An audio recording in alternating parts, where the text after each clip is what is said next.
ભુજના પ્રમુખસ્વામી નગર શેરી નંબર 13 રહેતા નેહાબેન અક્ષયભાઈ લાખાણી સામે દારૂનો ગુનો નોંધાયો।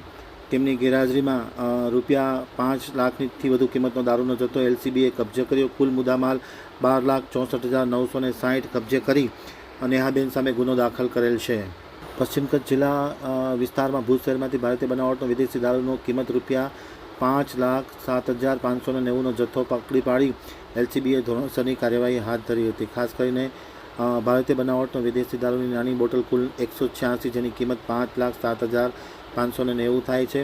આરોપી નેહાબેન અક્ષયભાઈ લાખાણી, રહેવાસી મકાન નંબર 219 શેરી નંબર 13 પ્રમુખસ્વામી નગર અને આરોપીના બહેન નેહાબેન અક્ષયભાઈ લાખાણીનો ગુનાહિત ઇતિહાસ, તે અગાઉ પણ આ દારૂનામાં ગુનો દાખલ થયેલો છે અને વધુ એક તેમની સામે ગુનો દાખલ થયેલો છે।